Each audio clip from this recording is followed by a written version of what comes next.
that was the plan for the New York Knicks finding a new head coach. After firing Tibbs, after leading you guys to the Eastern Conference Finals for the first time in 25 years, you guys fire him. Regular season 51-31 record. The most success the New York Knicks have had in a long ass time.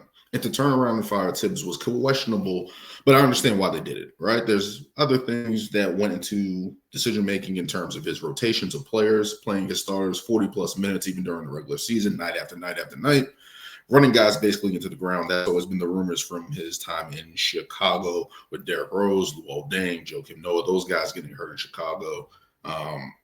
Famously, we heard about the Kyle Korver sitting in the parking lot in his car trying to get mentally prepared for practice because they're just running. He was just running those guys into the ground. Years later, he joins the New York Knicks in the 2020-2021 season. In his first year, wins Coach of the Year. Let's look at the details here of Tibbs here in New York. 5 seasons as the coach of the New York Knicks, Coach of the Year in 2021, as I previously mentioned. 226 wins, 174 losses in the regular season over the course of that time for a 56 winning percentage. That's a pretty good percentage in the NBA. Playoff wins, not as much success. 24 wins, 23 losses, just above 500. 4 playoff berths, 3 second-round berths, 1 conference finals, again, for the first time in 25 years making the conference finals with his team. And we saw Tibbs basically put his imprint on the city, his imprint on the team and turning this team around. And that's what Tibbs did over the course of his tenure in New York. Multiple roster changes, things of that nature. And I just want to take out some notes here that I wrote down.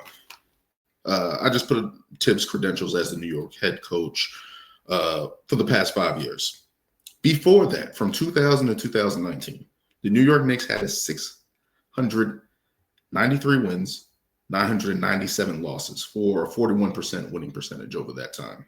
6 playoff appearances, 1 conference finals, as I mentioned, in the year 2000, 1 second round.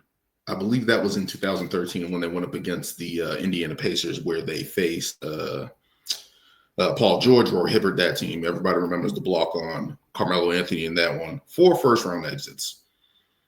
From that time, 11 head coaches. No stability. 11 head coaches. Let me just go off the top of my head. Jeff Van Gundy, Isaiah Thomas, Larry Brown, I think, had a spell. Lenny Wilkins, I believe, had a spell. I'm trying to think of anybody else. Derek Fisher, Jeff Hornacek, David Fizdale, Mike Woodson. I think I named like 7 or whatever the case may be, but you get the point.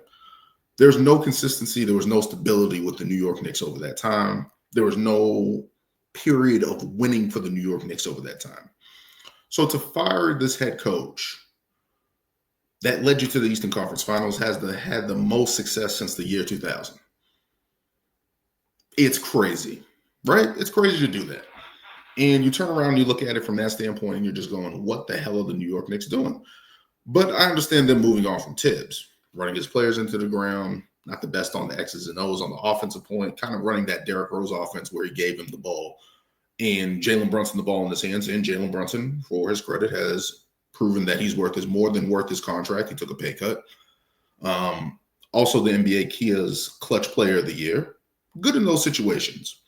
But when you rely on a guy too much, you kind of become predictable. You kind of become one-dimensional late-game situations. Understandably, it's been working most of the majority of the year, winning you guys games, getting you to this far to the playoffs. But you need to utilize your team better.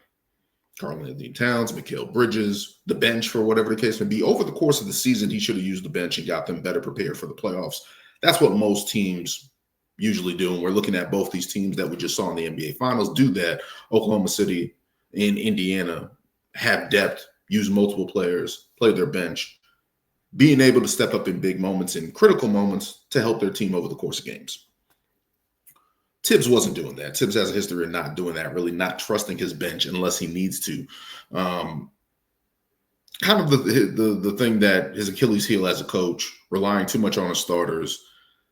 And it goes back to people always say Pat Riley has this, hey, trust 8, play 7. Tibbs plays less than that. Tibbs plays 5 to 6 guys and maybe throws in a guy for a spell. Over the course of the playoffs, that's just a lot to handle. I don't have a problem with the New York Knicks moving on from Tibbs. The issue is their coaching search. And their coaching search gets a very, very, very, very, very, very questionable, because what the hell was the plan? What was the plan to find a coach? And especially this year, it should have just been easily Mike Malone, Taylor Jenkins. Those were the two guys that instantly came to mind as soon as they fired Tibbs. I thought Mike Malone was going to get that job, but I'll talk about that in a minute. The New York Knicks, this franchise that has had its most success in 25 years, turns around, and its idea is to call coaches who are under contract with other teams. Now, this has happened before. Doc Rivers, famously Celtics, during his tenure with the Celtics came to an end, traded him to the Los Angeles Clippers. Understand that. But there had to be some type of head nod. There had to be some type of information that these coaches wanted out. In order for you guys to even do that, that there was some point of turmoil. No, that's not the point. Let's get into the coaches that they actually tried to look at. Jason Kidd of the Dallas Mavericks.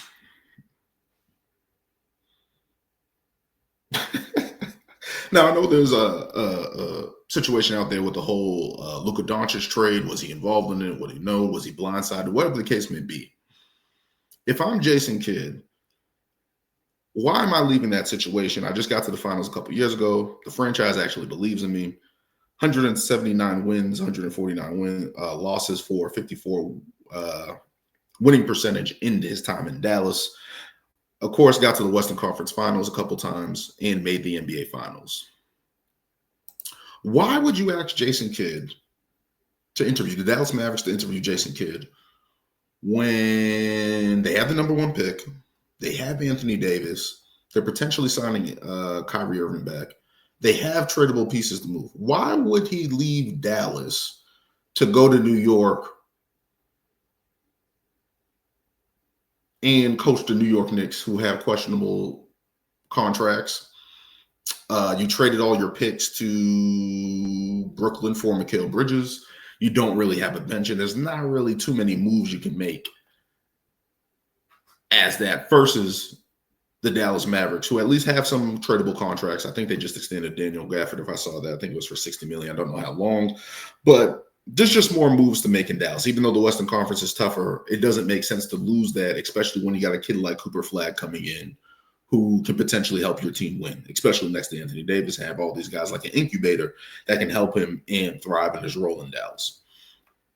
Let's move on to the second candidate they tried to ask for. And Jay Williams kept saying this on Get Up and First Take and stuff like that. He said Ime Udoka. He kept mentioning Ime Udoka,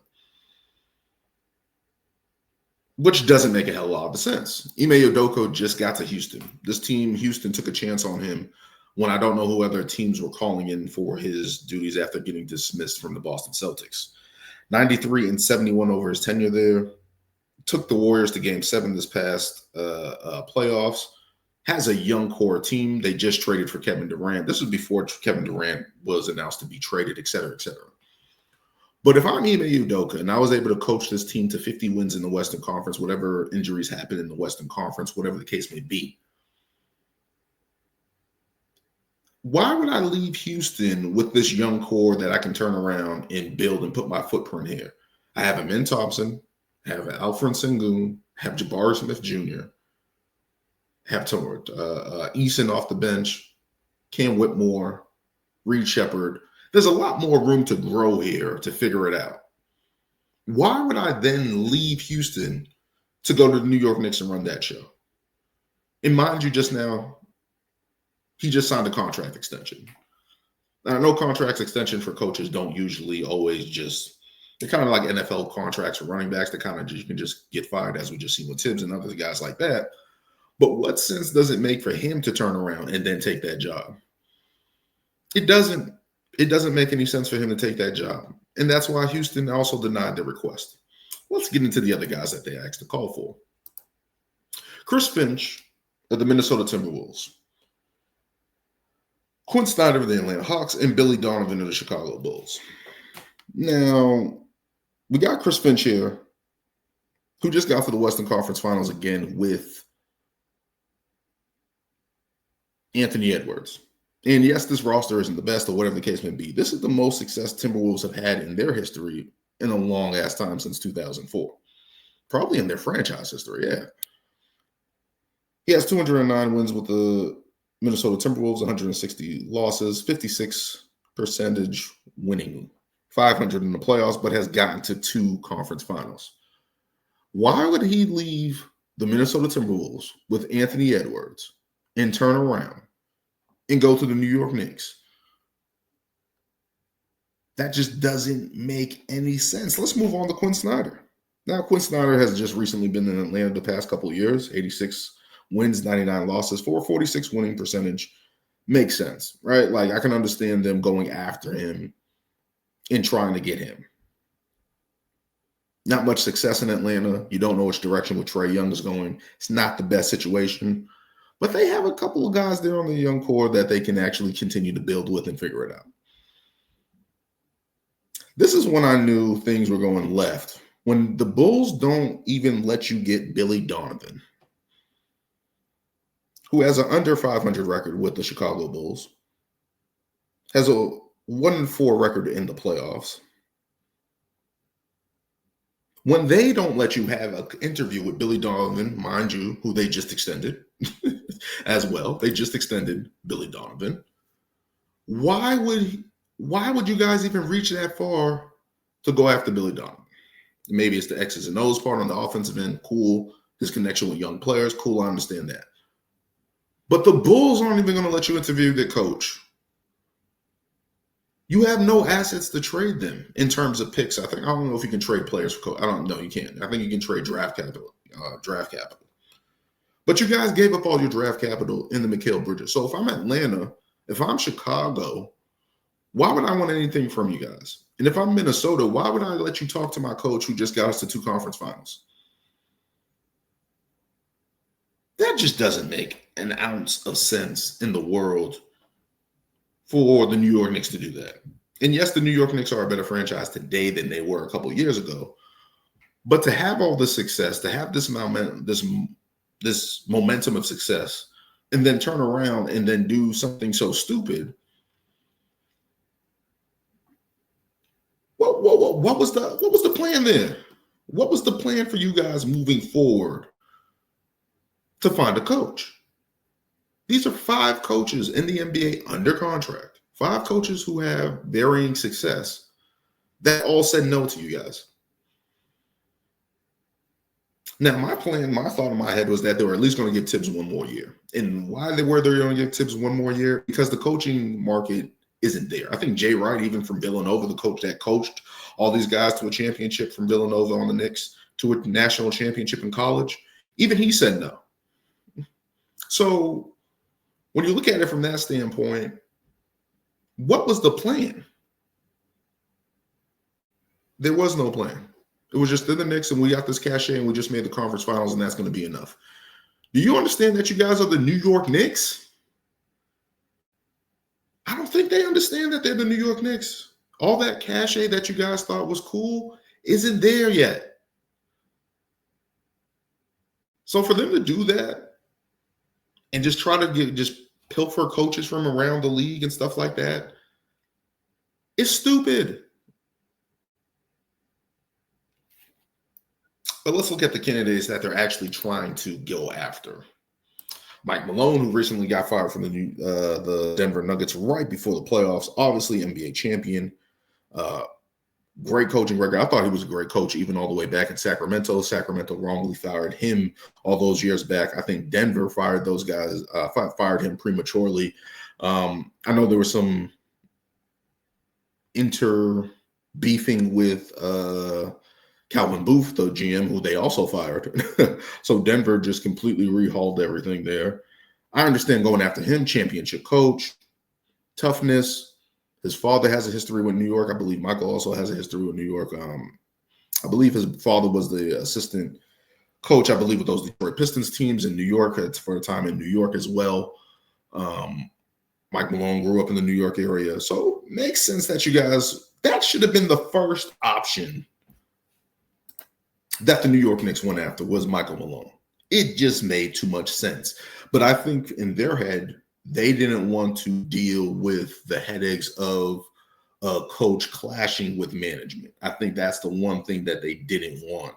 And especially when the New York Knicks have this roster, they didn't want Mike Malone being disgruntled. I think that's what it mainly was. Let's move on to the second candidate, Mike Brown, a guy who had success in Sacramento over his course there, I believe 3 years, 107 wins, 88 losses for 54 winning percentage.